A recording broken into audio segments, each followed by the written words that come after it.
കഴിഞ്ഞ ഒരു നൂറ്റാണ്ടിനിടയിൽ പ്രപഞ്ചവിജ്ഞാനീയം എന്ന ശാസ്ത്രശാഖ അതിദ്രുതം മുന്നേറിയിട്ടുണ്ട്.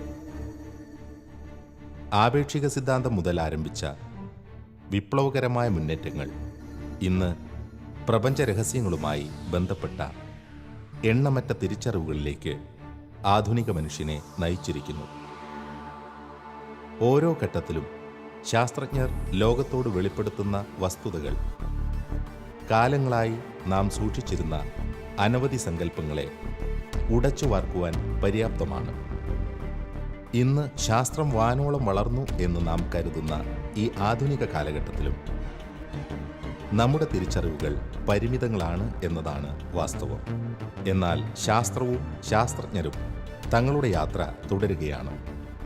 പ്രപഞ്ചരഹസ്യങ്ങളുടെ ആഴം തേടിയുള്ള ആ യാത്ര ശാസ്ത്രജ്ഞരെയും ശാസ്ത്രചിന്തകരെയും ഈ സമൂഹത്തെ തന്നെയും ഏറെ ബോധ്യങ്ങളിലേക്ക് നയിച്ചുകൊണ്ടിരിക്കുന്നു.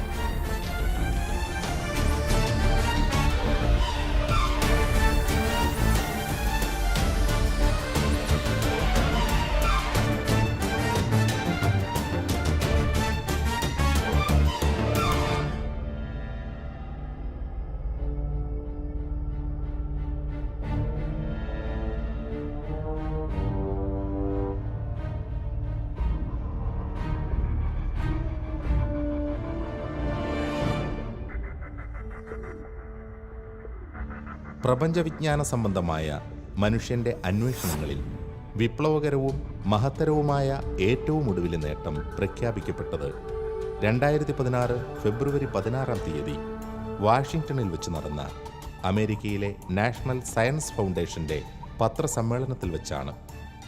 ഗുരുത്വാകർഷണ തരംഗങ്ങളെക്കുറിച്ച് പഠിക്കുവാനായി അമേരിക്കയിൽ സ്ഥാപിതമായ laser interferometer gravitational wave observatory എന്ന ലൈഗോയുടെ എക്സിക്യൂട്ടീവ് ഡയറക്ടർ ഡേവിഡ് റെയ്സിയാണ് ആ പത്രസമ്മേളനത്തിന് നേതൃത്വം നൽകി സംസാരിച്ചത്. ചരിത്രത്തിലാദ്യമായി തങ്ങൾ ഗ്രാവിറ്റേഷണൽ വേവ് കണ്ടെത്തിയിരിക്കുന്നു എന്ന് അദ്ദേഹം അവിടെ വെച്ച് ലോകത്തോട് പ്രഖ്യാപിച്ചു. ശാസ്ത്രലോകത്തിന് പരിധികളില്ലാത്ത ആഹ്ലാദം പകർന്ന ഒരു പ്രഖ്യാപനമായിരുന്നു അത്. We have detected gravitational waves. We did it.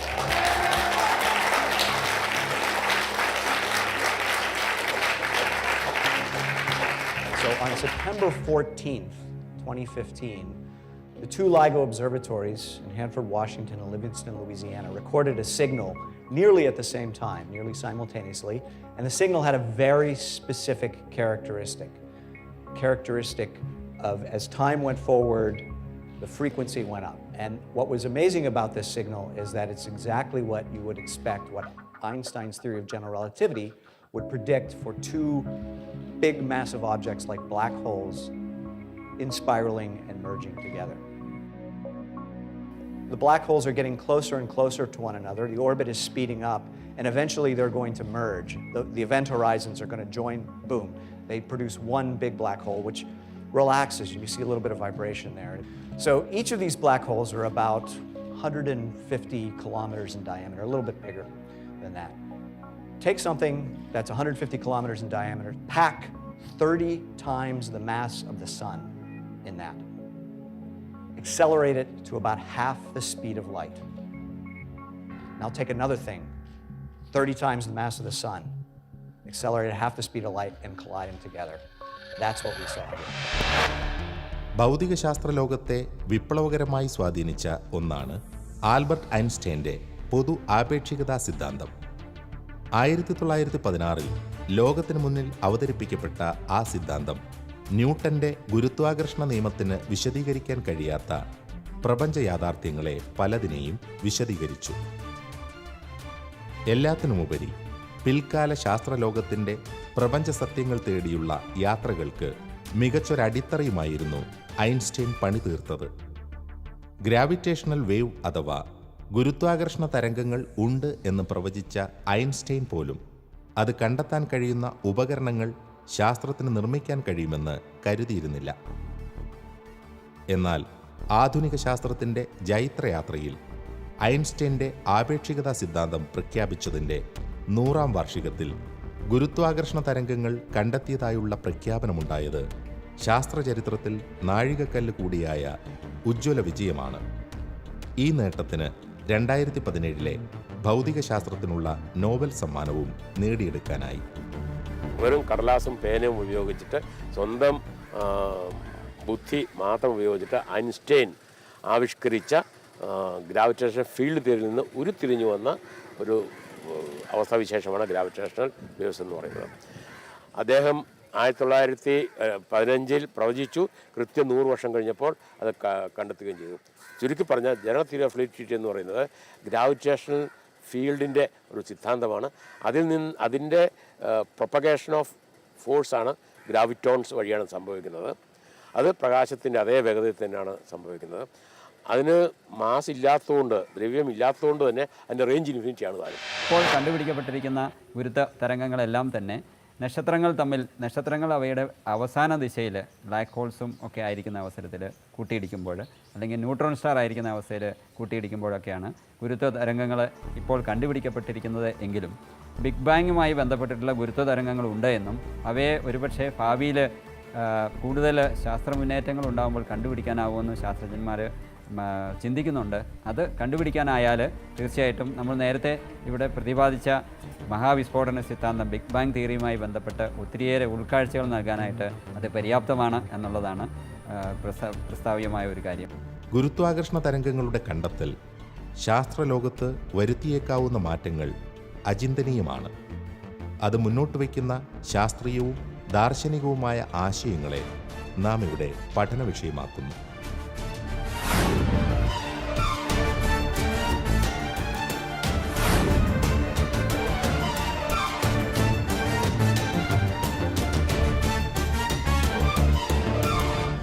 Modern കോസ്മോളജിയിലെ തന്നെ വളരെ ചരിത്രപരമായ ഒരു കണ്ടുപിടുത്തമായി സമീപകാലത്ത് നടന്ന ഗുരുത്വാകർഷണ തരംഗങ്ങളുടെ കണ്ടുപിടുത്തം, ഗ്രാവിറ്റേഷണൽ വേവ്സിൻ്റെ ഡിസ്കവറി എന്ന് പറയുന്നത്, ഇത് ആധുനിക പ്രപഞ്ചവിജ്ഞാനീയത്തിലൊരു പുതിയ വാതായനം തന്നെ തുറക്കപ്പെട്ടതായിട്ട് അവകാശപ്പെടുന്നുണ്ട്.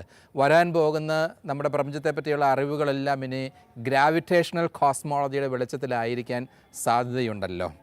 ഗ്രാവിറ്റേഷണൽ വേവ്സിൻ്റെ, ഗുരുത്വാകർഷണ തരംഗങ്ങളുടെ കണ്ടുപിടുത്തം ശാസ്ത്രത്തിലൊരു വിപ്ലവം എന്നതുപോലെ തന്നെ തത്വശാസ്ത്രത്തിലും വിശ്വാസ സംബന്ധിയായ വിഷയങ്ങളിൽ തന്നെ പ്രധാനപ്പെട്ട ഒരു വഴിത്താര തുറന്നു തരുന്നുണ്ട് എന്ന് ചിന്തിക്കാമെന്ന് തോന്നുകയാണ് അതിൻ്റെ വിവിധ അന്തർധാരകൾ പരിശോധിക്കുമ്പോൾ. ആദ്യമേ തന്നെ നമുക്ക് എന്താണ് ഈ ഗുരുത്വാകർഷണ തരംഗങ്ങളെ, എന്താണ് അതിൻ്റെ കണ്ടുപിടുത്തത്തിലേക്ക് നയിച്ചത്, അതിൻ്റെ പ്രസക്തി എന്തൊക്കെയാണെന്നുള്ളത് അല്പം ഒന്ന് ശാസ്ത്രീയമായിട്ട് വിശദീകരിക്കാമോ? ഇത് വളരെ ആധുനികമായിട്ടുള്ള ലേറ്റസ്റ്റ് ആയിട്ടുള്ള ഒരു കണ്ടുപിടുത്തമാണ്. അതുപോലെ തന്നെ ഇത് വളരെയധികം റെവല്യൂഷണറിയാണ്. ഇത് സയൻസിനെ തന്നെ റെവല്യൂഷനൈസ് ചെയ്യും. ഒരു മഹാപരിവർത്തനം സയൻസിലുണ്ടാവും എന്നുള്ളതിന് യാതൊരു സംശയവുമില്ല. പഴയ സംഗതികൾ ഇലക്ട്രോമാഗ്നറ്റിക് വേവ്സ് ഒന്നും പോകത്തില്ല. പക്ഷേ ഇതിൻ്റേതായ ഒരു പ്രത്യേക റോള് പ്ലേ ചെയ്യുന്നതായിരിക്കും വരുന്ന ഡെക്കേഡ്സിലും നൂറ്റാണ്ടുകളിലുമൊക്കെ. ഇനി ഇതിനെപ്പറ്റി പറയുക എന്ന് പറഞ്ഞു കഴിഞ്ഞാൽ ഇത് വളരെ ഹൈ പവേർഡ് ഫിസിക്സാണ്. സാധാരണ ഫിസിക്സ്കാർക്ക് പോലും കോളേജ് സ്റ്റുഡൻസിന് പോലും പ്രയാസമുള്ള ഒരു സംഗതിയാണ്. വളരെ അബ്സ്ട്രാക്റ്റാണ്, ഹൈലി മാത്തമാറ്റിക്കലാണ്, ഹൈലി കൗണ്ടർ ഇൻറ്റ്യൂറ്റീവ്. നമ്മൾ ഉദ്ദേശിക്കുന്ന പോലെ അല്ല അത് സംഭവിക്കുക. നമ്മുടെ കോമൺ സെൻസിന് വിരുദ്ധമായിട്ട് പോകുന്ന പോലെ നമുക്ക് തോന്നിയേക്കാം. ഐൻസ്റ്റൈൻ 1916 ഇതിനെപ്പറ്റി പ്രെഡിക്റ്റ് ചെയ്തായിരുന്നു. ഐൻസ്റ്റൈൻ്റെ ജനറൽ തിയറി ഓഫ് റിലേറ്റിവിറ്റി അനുസരിച്ച് ഇതിനെപ്പറ്റി പ്രെഡിക്റ്റ് ചെയ്യാൻ 1916. പക്ഷേ ഇത് സയൻറ്റിഫിക്കായിട്ട് സ്ഥാപിച്ചത് 2016 100 വർഷം എടുത്തു. ആ 100 വർഷത്തിനുള്ളിൽ സയൻറ്റിസ്റ്റ് വളരെ പരിശ്രമിച്ചായിരുന്നു. അനേകം പേര് പരിശ്രമിച്ചു. അത് കഴിഞ്ഞ് അവസാനം ഡിസപ്പോയിൻറ്റഡായിട്ട് ലീവ് ചെയ്തു. അങ്ങനെ 100 വർഷത്തോളം ഇത് പരിശ്രമിച്ചതിൻ്റെ ഫലമായിട്ടാണ് ഇത് വന്നിരിക്കുന്നത്. ഭൗതികശാസ്ത്രം വിശദീകരിക്കുന്ന പ്രതിഭാസങ്ങളിൽ ഏറെ സങ്കീർണമായ ഒന്നാണ് ഗുരുത്വാകർഷണ തരംഗങ്ങൾ. അടിസ്ഥാനപരമായ ചില ശാസ്ത്രീയ തത്വങ്ങൾ മനസ്സിലാക്കാത്ത പക്ഷം വ്യക്തമായ ശാസ്ത്രീയ അടിത്തറയുള്ള ഈ പ്രതിഭാസത്തെ സംബന്ധിച്ച പഠനങ്ങൾ ഉൾക്കൊള്ളുക ശ്രമകരമാണ്. നാം പ്രകൃതിയിൽ കാണുന്ന വിവിധതരം തരംഗങ്ങളുമായി ഗുരുത്വാകർഷണ തരംഗങ്ങൾക്ക് ചില സമാനതകളുണ്ട്. എന്നാൽ ഗുരുത്വാകർഷണ തരംഗങ്ങളെ പ്രപഞ്ചത്തിലുള്ള മറ്റൊന്നിനും ആഗിരണം ചെയ്യാനോ പ്രതിഫലിപ്പിക്കാനോ കഴിയില്ല എന്ന് ശാസ്ത്രം പറയുന്നു. അതിനാൽ തന്നെ ഈ പ്രപഞ്ചത്തിലുള്ള സകലതും ഈ തരംഗങ്ങൾക്ക് മുന്നിൽ സുതാര്യമാണ്. What is a wave? എല്ലാവർക്കും അറിയാം വേവ് എന്താണെന്നുള്ളത്. വാട്ടർ വേവ് നമ്മൾ കണ്ടിട്ടുണ്ട്, അതുകൊണ്ട് വേവ് എന്താണെന്നുള്ളത് നമുക്കെല്ലാം അറിയാം. പക്ഷേ wave, what is a wave? അത് ചോദിച്ചു കഴിയുമ്പോഴത്തേക്കും വേവ് ഉണ്ടല്ലോ, എനിക്കിത് ഈ രീതിയിൽ സംസാരിക്കാം. ഒരു എക്സ്ട്രാ എനർജി എവിടെയെങ്കിലും വന്നു കഴിഞ്ഞാൽ അതുണ്ടല്ലോ, ആ എനർജി അവിടെ തന്നെ നിൽക്കത്തില്ല. അത് അവിടുന്ന് അതിന് ചുറ്റുപാടും അത് ഡിസ്ട്രിബ്യൂട്ട് ചെയ്യപ്പെടും. ആ ഡിസ്ട്രിബ്യൂഷൻ ചെയ്യുന്നതിൻ്റെ ആ രീതിയാണ്, ആ mode of distribution is wave. ഉദാഹരണത്തിന് നമ്മൾ ഒരു കുളം ഉണ്ടെന്ന് കൂട്ടിക്കോ, ആ കുളത്തിൻ്റെ അകത്തോട്ട് നമ്മളൊരു വലിയൊരു കല്ലിട്ടെന്ന് കൂട്ടും. കല്ല് വീഴുക എന്ന് പറയുന്നത് എക്സ്ട്രാ എനർജി അവിടെ വരികയാണ്. ആ എനർജി വന്നപ്പോഴത്തേക്കും വെള്ളത്തിന് ഭയങ്കര ഭാരം അനുഭവപ്പെടുന്നു. അത് ആ എക്സ്ട്രാ എനർജി വെള്ളം പതുക്കെ ഡിസ്ട്രിബ്യൂട്ട് ചെയ്യുകയാണ് വേവിൻ്റെ ഫോത്തിൽ. അപ്പോൾ അതാണ് വേവിൻ്റെ idea, mode of transfer of energy. Gravitation എന്ന് പറഞ്ഞു കഴിഞ്ഞാൽ മാസുമായിട്ട്, അതായത് മെറ്റീരിയലുമായിട്ട് ബന്ധപ്പെട്ട ഒരു വേവ് എന്ന് പറയാം, എനർജി എന്ന് പറയാം. ഓക്കെ, അപ്പം ഐൻസ്റ്റൈൻ പറയുന്നത് എങ്ങനെയാണ്, വെൻ മാസ് മൂവ് ചെയ്യുമ്പോഴത്തേക്കും, ആക്സിലറേറ്റ് ചെയ്യുമ്പോഴത്തേക്കും energy is produced and gravitational waves are produced. പൊതു ആപേക്ഷികതാ സിദ്ധാന്തത്തിൻ്റെ അടിസ്ഥാന ആശയങ്ങളിൽ ഒന്നായിരുന്നു സ്പേസ് അഥവാ സ്ഥലത്തിൻ്റെ 3 മാനങ്ങളും കാലത്തിൻ്റെ 1 മാനവും ഒരുമിച്ച് ചേർത്തുള്ള 4 മാനങ്ങളുള്ള സ്പേസ് ടൈം. പ്രപഞ്ച നിയമങ്ങളെ വിശാലമായ അർത്ഥത്തിൽ സമീപിക്കുമ്പോൾ സ്ഥലത്തിനും കാലത്തിനും പ്രത്യേകമായ നിലനിൽപ്പില്ല എന്ന ഐൻസ്റ്റൈൻ്റെ ആശയം ഗുരുത്വാകർഷണ തരംഗങ്ങളെക്കുറിച്ച് പഠിക്കുമ്പോഴും അടിസ്ഥാന തത്വങ്ങളിൽ ഒന്നാണ്. നമ്മൾ സാധാരണ മനസ്സിലാക്കുന്നത് സ്പേസ് ഉണ്ട്, സ്പേസിന് 3 ഡയമെൻഷൻസ് ഉണ്ട്, ലെങ്ത്, ബ്രെഡ്ത്ത്, ഹൈറ്റ്, ഇങ്ങനെ 3. പിന്നെ ടൈമിന് 1 ഡയമെൻഷനാണ്. ഇത് രണ്ടും സെപ്പറേറ്റ് ആയിട്ടാണ് നമ്മൾ അനുഭവിക്കുന്നതും മനസ്സിലാക്കുന്നതും. പക്ഷേ ഐൻസ്റ്റൈൻ 1905 പറഞ്ഞു അത് സെപ്പറേറ്റ് ആയിട്ട് കണക്കാക്കുന്നത് ശരിയല്ല, യഥാർത്ഥത്തിൽ അതൊന്നാണ്. ഇപ്പം നമ്മളങ്ങനെ ആ രീതിയിൽ ചിന്തിക്കുകയും അനുഭവിക്കുകയും ചെയ്യുന്നതുള്ളൂ എന്ന് പറഞ്ഞു. ഈ 4 ഡയമെൻഷണൽ സ്പേസ് ടൈം കണ്ടിന്യൂം ഒരു ഫിസിക്കൽ റിയാലിറ്റിയാണ്. അതായത് ഇത് വെറും ഒരു മാത്തമാറ്റിക്കൽ സങ്കല്പമല്ല, ഒരു ഫിസിക്കൽ റിയാലിറ്റിയാണ്. ഫിസിക്കൽ റിയാലിറ്റി എന്ന് പറഞ്ഞു കഴിഞ്ഞാൽ that can influence us and we can influence that one. Just like എൻ്റെ കൈ ഒരു ഫിസിക്കൽ റിയാലിറ്റി എന്ന് പറയുമ്പോൾ ഈ കൈ കൊണ്ട് എനിക്ക് മറ്റുള്ളവർക്ക് അടിക്കാം, മറ്റുള്ളവർ എന്നെ അടിച്ചു കഴിഞ്ഞാൽ അതെനിക്ക് അനുഭവിക്കുകയും ചെയ്യും. അത് അങ്ങനെ ഒരു ഫിസിക്കൽ റിയാലിറ്റിയാണ്. അപ്പോൾ ഇത് മനസ്സിലാക്കേണ്ട ആവശ്യമാണ്. പ്രപഞ്ചത്തിൻ്റെ നാം കാണുന്ന രൂപഭാവങ്ങൾക്ക് അതീതമായ അവസ്ഥകളെ വിശകലനം ചെയ്യുമ്പോൾ അതിൻ്റെ സ്വഭാവത്തെ ഏകമാനമായ രീതിയിൽ വിശദീകരിക്കുവാൻ സ്ഥലകാലങ്ങളെ ഒരുമിപ്പിച്ചുകൊണ്ട് 4 മാനങ്ങളിൽ സമീപിക്കുന്നത് വഴി സാധിക്കുന്നു. എണ്ണമറ്റ ഗാലക്സികളെക്കുറിച്ചും സൂക്ഷ്മതലത്തിൽ ആറ്റങ്ങളെക്കുറിച്ചും പഠിക്കുമ്പോൾ ഈ രീതി ആവശ്യമാണ്. ഇത്തരത്തിൽ ആധുനിക ശാസ്ത്രം വിശകലനത്തിനുപയോഗിക്കുന്ന മാതൃകയെ സ്പേസ് ടൈം കോണ്ടിനം അഥവാ സ്ഥലകാല സാതത്വം എന്ന് വിശേഷിപ്പിക്കുന്നു. സ്പേസ് ടൈം കണ്ടിന്യൂറ്റി വേണമെങ്കിൽ നമുക്ക് ഒരു സ്റ്റേജിനോട് കമ്പയർ ചെയ്യാം. ആക്ടേഴ്സ് ഉണ്ടല്ലോ, ആക്ടേഴ്സാണ് ഇവൻറ്റ്സ് ടേക്ക് പ്ലേസ്. ഇപ്പോൾ ഇൻ ദ സ്റ്റേജിൽ events take place, events are taking place in the space, അതുണ്ടല്ലോ, അത് ഇതിനോട് താരതമ്യപ്പെടുത്താവുന്നതാണ്. സ്റ്റേജ് മൂവ് ചെയ്യുന്നില്ല സാധാരണ, അതിൻ്റെ നടന്മാരും ആക്ടേഴ്സും മൂവ് ചെയ്യുന്നുണ്ട്. പക്ഷേ ഗ്രാവിറ്റേഷൻ വേവ്സ് വരുമ്പോഴത്തേക്കും സംഭവിക്കുന്നതെന്ന് ചോദിച്ചാൽ ആ സ്റ്റേജ് ഇങ്ങോട്ട് മൂവ് ചെയ്യുന്നു. അപ്പോൾ അതൊരു സ്റ്റേജിൻ്റെ അവിടെ ഒരു ഭൂകമ്പം ഉണ്ടായിക്കഴിഞ്ഞാൽ ആ സ്റ്റേജ് ഇങ്ങോട്ട് ഇളകുമെന്ന് പറഞ്ഞതുപോലെ ഇവിടെ ഒരു ഭൂകമ്പം വലിയ ഫോഴ്സ് ഉണ്ടായിക്കഴിഞ്ഞാൽ ഈ സ്പേസ് ടൈം ഷേക്ക് ചെയ്യാൻ തുടങ്ങും. ഈ ഷേക്ക് ചെയ്യുന്ന ആ ഷേക്കിംഗ് ആണ് ഗ്രാവിറ്റേഷൻ വേവ്സ് ആയിട്ട് പുറത്തു വരുന്നത്. 2 ഭീമൻ തമോഗർത്തങ്ങൾ കൂടിച്ചേർന്നപ്പോൾ സൃഷ്ടിക്കപ്പെട്ട ഗുരുത്വാകർഷണ തരംഗങ്ങളാണ് ലൈഗോ ലബോറട്ടറിയിൽ തിരിച്ചറിഞ്ഞത്. 130 കോടി വർഷങ്ങൾക്ക് മുമ്പ് സംഭവിച്ച ഒരു പ്രതിഭാസത്തിൻ്റെ വിശദാംശങ്ങൾ അടങ്ങിയ ഒരു സിഗ്നലായാണ് ആ തരംഗങ്ങളെ ലൈഗോ രേഖപ്പെടുത്തിയത്. സാങ്കേതിക വിദ്യകൾ കൂടുതൽ വികസിപ്പിക്കപ്പെടുന്നതിന് ആനുപാതികമായി ഇതുപോലെ ലഭിക്കുന്ന ഗ്രാവിറ്റേഷണൽ തരംഗങ്ങളിലൂടെ അനവധി പ്രതിഭാസങ്ങൾക്ക് പിന്നിലെ രഹസ്യങ്ങൾ പൂർണ്ണമായി ഗവേഷകർക്ക് മുന്നിൽ ചുരുളഴിഞ്ഞേക്കും. എന്താണ് ഈ ബ്ലാക്ക് ഹോൾസ്? ബ്ലാക്ക് ഹോൾസ് എന്ന് പറയുന്നത് ഒരു the remains, final remains of a massive dead star. സാധാരണ മനുഷ്യർ വിചാരിക്കുന്നത് ഈ സ്റ്റാറൊക്കെ ഉണ്ടല്ലോ, മുകളിലുള്ള സ്റ്റാർ, ഈ സ്റ്റാർ എന്നും ഇങ്ങനെ ഷൈൻ ചെയ്തുകൊണ്ടിരിക്കുന്നതാണ്. ഈ സ്റ്റാറിന് ജനനമുണ്ട്, വളർച്ചയുണ്ട്, തളർച്ചയുണ്ട്, മരണമുണ്ട്. അതിങ്ങനെ ഒരു സൈക്കിൾ. അവസാനം ഇത് മരിച്ചു കഴിയുമ്പോഴത്തേക്കും മറ്റ് നമ്മുടെ സ്കെൽട്ടൻ പോലെ ഇതിൻ്റെ അവശേഷങ്ങൾ നമുക്ക് കിട്ടും. ഈ അവശേഷിച്ച ഭാഗമാണ് ബ്ലാക്ക് ഹോൾ എന്ന് പറയുന്നത്. അതായത് the last remains of A dead star. പക്ഷേ ഇതും വളരെ വളരെ വലുതായിരിക്കും. ഗുരുത്വാകർഷണ തരംഗങ്ങൾ 4 വിധമുണ്ടെന്ന് ശാസ്ത്രം പറയുന്നു. കണ്ടിന്യൂസ്, ഇൻസ്പൈറൽ, ബേസ്റ്റ്, സ്റ്റോക്കസ്റ്റിക് എന്നിവയാണ് അവ. വ്യത്യസ്തമായ രീതികളിലാണ് അവ സൃഷ്ടിക്കപ്പെടുന്നത്. ഇവയിൽ 2 തമോഗർത്തങ്ങൾ കൂടിച്ചേരുമ്പോൾ ഉണ്ടാവുന്ന തരംഗമാണ് ഇൻസ്പൈറൽ വിഭാഗത്തിൽ പെടുന്നവ. അതാണ് പ്രപഞ്ചവിജ്ഞാനീയ ചരിത്രത്തിലെ നാഴികക്കല്ലായി 2015 ലൈഗോ ലബോറട്ടറിയിൽ തിരിച്ചറിഞ്ഞത്. ഭൂമിയുടെ 3,33,000 മടങ്ങ് അധികം വലിപ്പമുള്ള സൂര്യനേക്കാൾ അനേകമടങ്ങ് അധികം മാസുള്ള 2 തമോഗർത്തങ്ങൾ കൂടിച്ചേർന്നതിൻ്റെ ഫലമായി സൃഷ്ടിക്കപ്പെട്ട ഗുരുത്വാകർഷണ തരംഗങ്ങളായിരുന്നു അവ. 1.3 billion years ago. Billion means 1 followed by 9 zeros. Okay, അങ്ങ് ഒത്തിരി അകലെ ഔട്ടർ സ്പേസിൽ ഒരു ഇവൻ്റ് നടന്നു, ഒരു വലിയൊരു സംഭവം നടന്നു. എന്തായിരുന്നു സംഭവം?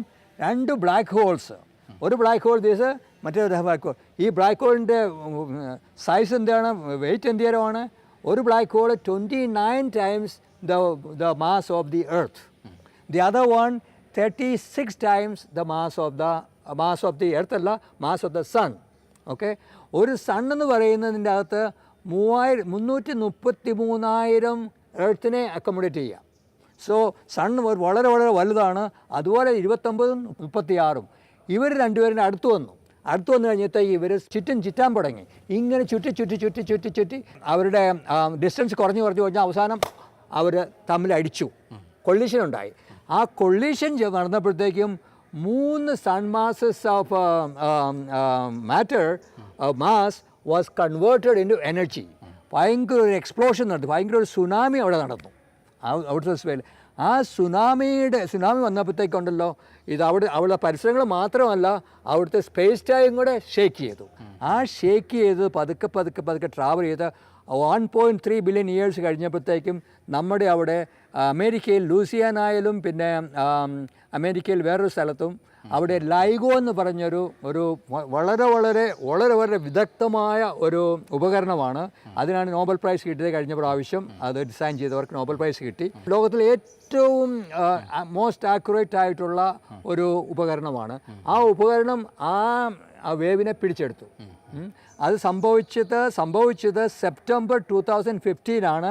പക്ഷേ അത് ശരിയാണോ ഇല്ലയോ എന്നുള്ളത് സ്ഥാപിച്ചത് ഫെബ്രുവരി 2016. അങ്ങനെയാണ് ഈ ഡിസ്കവറി നടന്നത്. അപ്പോൾ ഇതാണ് ഗ്രാവിറ്റേഷണൽ വേവ്സ്. ലൈഗോ എന്ന ലേസർ ഇൻ്റർഫെറോമീറ്റർ ഗ്രാവിറ്റേഷണൽ വേവ് ഒബ്സർവേറ്ററിക്ക് 20 വർഷത്തെ ചരിത്രമുണ്ട്. ഐൻസ്റ്റൈൻ പ്രവചിച്ച ഗുരുത്വാകർഷണ തരംഗങ്ങളെ കൈയെത്തിപ്പിടിക്കുക എന്ന സ്വപ്ന ലക്ഷ്യവുമായി ചരിത്രയാത്ര ആരംഭിച്ച ശാസ്ത്രലോകത്തിൻ്റെ ഇച്ഛാശക്തിയുടെ ഫലമാണ് ലൈഗോ. ഇന്ന് അമേരിക്കയിൽ 2 ഇടങ്ങളിലായി 2000 കിലോമീറ്റർ അകലത്തിലുള്ള 2 ഒബ്സർവേറ്ററികൾ ലൈഗോയുടെ ഭാഗമായുണ്ട്. 2 പരീക്ഷണശാലകളിലും ലഭിക്കുന്ന സിഗ്നലുകളുടെ താരതമ്യ പഠനങ്ങളിലൂടെയാണ് അവിടെ തിരിച്ചറിയുന്ന തരംഗങ്ങളെക്കുറിച്ചുള്ള അന്തിമ നിഗമനങ്ങളിൽ ശാസ്ത്രജ്ഞർ എത്തിച്ചേരുന്നത്. അമേരിക്കയിലെയും യൂറോപ്പിലെയും ശാസ്ത്ര സമൂഹങ്ങളുടെയും ഗവേഷണ സ്ഥാപനങ്ങളുടെയും നിരവധി ശാസ്ത്രജ്ഞരുടെയും പിന്തുണയും പരിശ്രമവും ഈ വലിയ പ്രൊജക്റ്റിന് പിന്നിലുണ്ട്. ഭാവിയിൽ ഇന്ത്യയും ഈ പദ്ധതിയുടെ ഭാഗമാകാൻ ഒരുങ്ങുന്നു. അത്യന്തം സങ്കീർണമായ ഇതിൻ്റെ സംവിധാനങ്ങൾ ഉപയോഗിച്ച് 2015 സെപ്റ്റംബറിൽ ആ നാളുകളിൽ ഭൂമിയെ കടന്നുപോയ ഗ്രാവിറ്റേഷണൽ വേവിനെ തിരിച്ചറിയുകയും രേഖപ്പെടുത്തുകയും ചെയ്തു. ഈ നേട്ടം സമീപകാല ഭൗതിക ശാസ്ത്രത്തിലെ ഏറ്റവും മികച്ച ഒന്നായി പരിഗണിക്കപ്പെടുന്നു.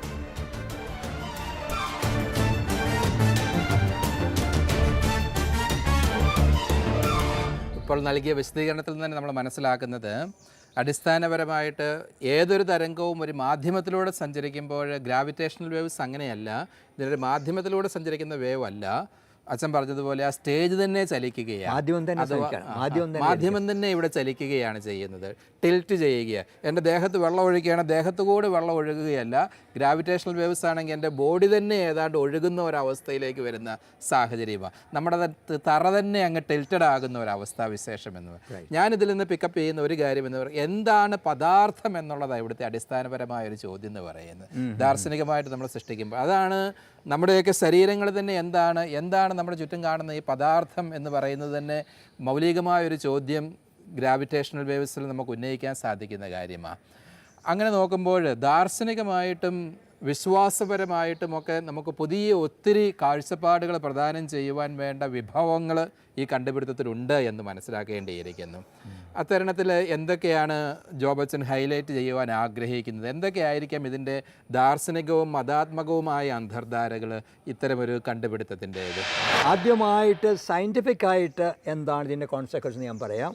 വളരെ ചുരുക്കമായിട്ട് ഏറ്റവും പ്രധാനമായിട്ട് ഇതുണ്ടല്ലോ, ഒരു പുതിയ, നേരത്തെ പറഞ്ഞതുപോലെ ഒരു പുതിയ സ്റ്റേജ് സയൻസിൽ വരുത്താൻ പോവുകയാണ്.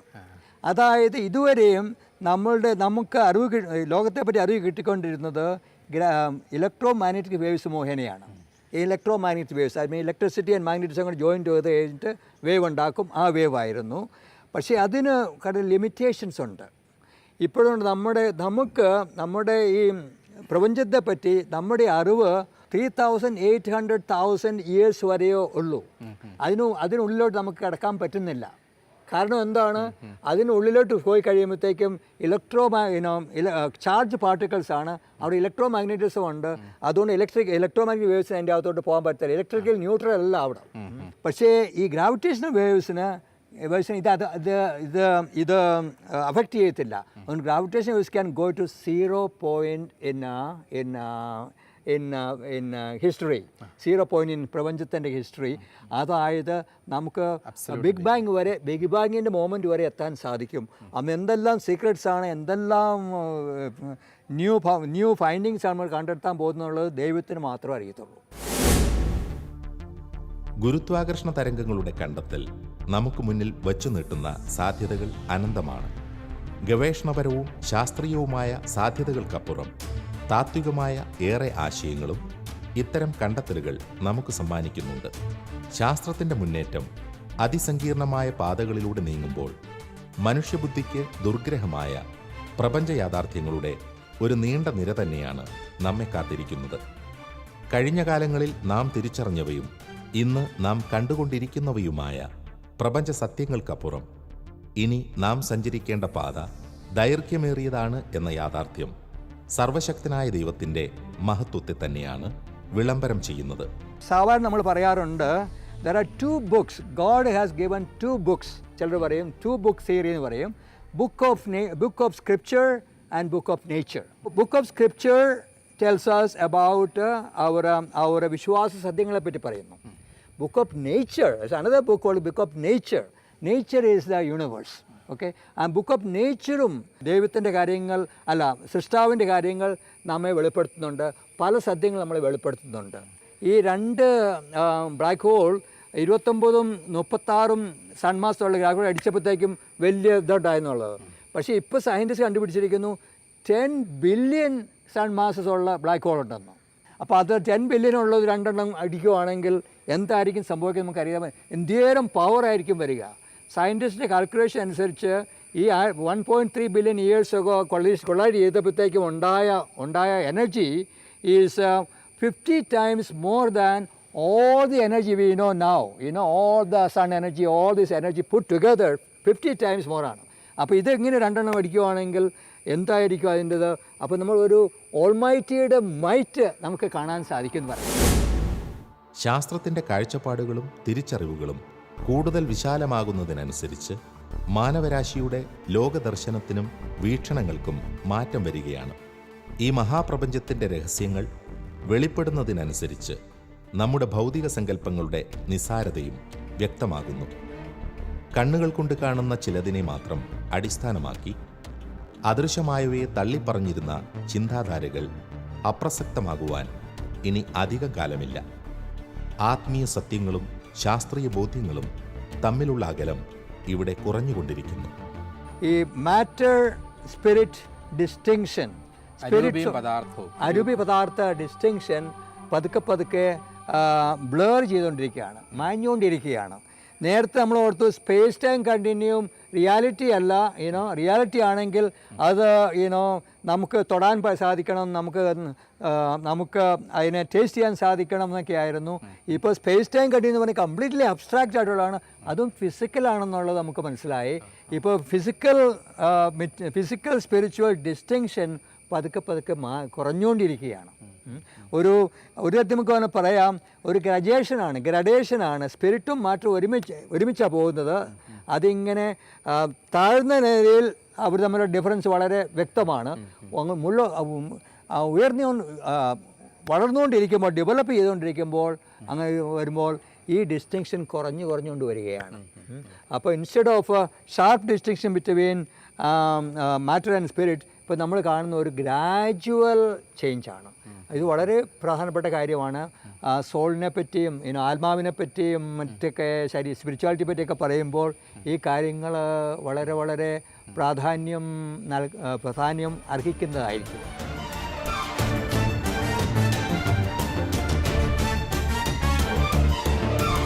പ്രപഞ്ചത്തിൻ്റെ അപാരതയാണ് ജോബച്ചൻ ഗുരുത്വാകർഷണ തരംഗങ്ങളുടെ കണ്ടുപിടുത്തത്തിൻ്റെ മതാത്മകമായ ഒരു ആഭിമുഖ്യമായിട്ട് പ്രത്യേകമായിട്ട് ഇവിടെ ചൂണ്ടിക്കാണിച്ചത്. പ്രപഞ്ചം ഇത്രമാത്രം അഗ്രാഹ്യവും അപാരവും സർവശക്തവുമാണെങ്കിൽ ഇതിൻ്റെ സൃഷ്ടാവായ സർവശക്തൻ എത്രയോ ഭയങ്കര ശക്തിയുള്ളവനായിരിക്കും. നമ്മൾ ദൈവത്തെ സർവശക്തൻ എന്ന് വിളിക്കുന്നതിൻ്റെ വിശാലമായ ആകാശങ്ങൾ ഗുരുത്വാകർഷണ തരംഗങ്ങളുടെ കണ്ടുപിടുത്തം നമ്മുടെ മുന്നിൽ തുറന്നു കാണിക്കുകയാണ് എന്ന ജോബച്ചൻ നമുക്ക് വിശദീകരിച്ച് തന്നത്. അതുകൊണ്ട് തന്നെ മതാത്മകമായിട്ട് വളരെ പ്രസ്പഷ്ടമായ ആഭിമുഖ്യങ്ങൾ നമുക്ക് ഗുരുത്വാകർഷണ തരംഗങ്ങളിൽ നിന്ന് കണ്ടുപിടുത്തുവാനായിട്ട് സാധിക്കും. ഞാൻ നേരത്തെ സൂചിപ്പിച്ചതുപോലെ ഇത് പദാർത്ഥ രഹസ്യങ്ങളിലേക്ക് വിരൽ ചൂണ്ടുന്ന ഒരു കാര്യം കൂടിയാണ്. നമ്മുടെ ഓരോരുത്തരുടെയും ശരീരം എന്താണ് എന്നും കൂടിയാണ് അടിസ്ഥാനപരമായിട്ട് ഇത് പറഞ്ഞു തരുന്നത്. ഐൻസ്റ്റൈൻ തന്നെ പറഞ്ഞിട്ടുണ്ട്, ശരീരം എന്ന് പറയുന്നത് ഊർജത്തിൻ്റെ ഒരു ക്ഷേത്രം തന്നെയാണ്. ആ ഊർജ്ജക്ഷേത്രമാണ് ഈ ഗുരുത്വാകർഷണ തരംഗങ്ങളെ കടത്തിവിടുന്ന മാധ്യമം എന്ന് പറയുന്നത്. ഈ മാധ്യമം തന്നെ ഇത്തരണത്തിലുള്ള തരംഗങ്ങളാൽ ഒരു പരിധിവരെ നിർമ്മിതമാണ് എന്ന് തന്നെ നമ്മൾ പറയുന്നതിൽ തെറ്റില്ല എന്ന് തോന്നുകയാണ്. അത്തരണത്തിൽ നോക്കുമ്പോൾ ഗുരുത്വാകർഷണ തരംഗങ്ങൾ നമ്മുടെ ശരീരത്തെപ്പറ്റി തന്നെ മാനവികമായിട്ട് ചിന്തിച്ചു കഴിഞ്ഞാൽ, നമ്മൾ നിൽക്കുന്ന ഈ ഭൂമിയെപ്പറ്റി തന്നെ, പദാർത്ഥത്തെപ്പറ്റി തന്നെ ഒരു പുതിയ കാഴ്ചപ്പാട് കൊണ്ടുവന്ന് തരുന്നുണ്ട്.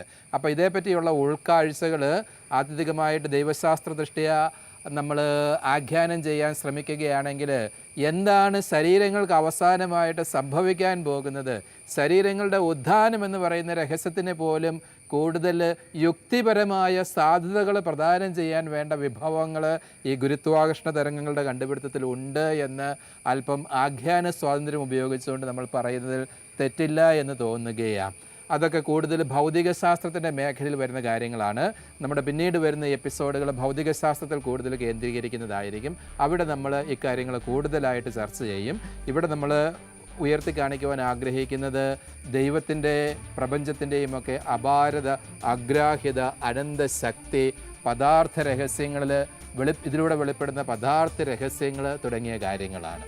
സങ്കീർണങ്ങളായ ശാസ്ത്രീയ ഗവേഷണങ്ങളെക്കുറിച്ചും ശാസ്ത്രജ്ഞരുടെ കണ്ടെത്തലുകളുടെ യാഥാർത്ഥ്യങ്ങളെക്കുറിച്ചുമുള്ള നമ്മുടെ വിചിന്തനങ്ങൾ തുടരുന്നു. ശാസ്ത്രമുയർത്തുന്ന ദീപശിഖയെ പിൻചെന്നുകൊണ്ട് ദൈവമഹത്വത്തെ തിരിച്ചറിയുവാൻ നമുക്ക് ലഭിച്ചിരിക്കുന്ന വലിയ അവസരങ്ങളെ ഓർത്ത് സൃഷ്ടാവും സർവശക്തനുമായ ദൈവത്തിന് നന്ദി അർപ്പിക്കാം.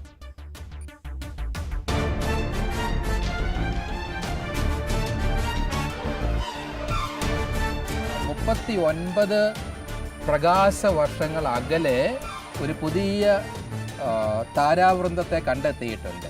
സംലഭ്യമായിട്ടുള്ള ശാസ്ത്രീയ ഡേറ്റകൾ വെച്ച് നോക്കുമ്പോൾ ഒരുപക്ഷെ സൗരയൂഥത്തിന് പുറത്ത് ജീവനെ കണ്ടെത്താൻ ഏറ്റവും സാധ്യതയുള്ള ഗ്രഹങ്ങൾ ഈ താരാവൃന്ദങ്ങളിലുണ്ട് എന്ന് പറയപ്പെടുന്നു. ദൈവശാസ്ത്രപരമായിട്ട് നോക്കുമ്പോൾ നമ്മൾ എതിർക്കേണ്ട, വിരുദ്ധമായിട്ട് ചിന്തിക്കേണ്ട ഒരു വിഷയമല്ല അത്. കാരണം ഈ ഭൂമിയിൽ മാത്രമേ ജീവൻ സൃഷ്ടിക്കാൻ ദൈവത്തിന് സാധിക്കൂ എന്ന് നമുക്ക് പറയാൻ പാടില്ല.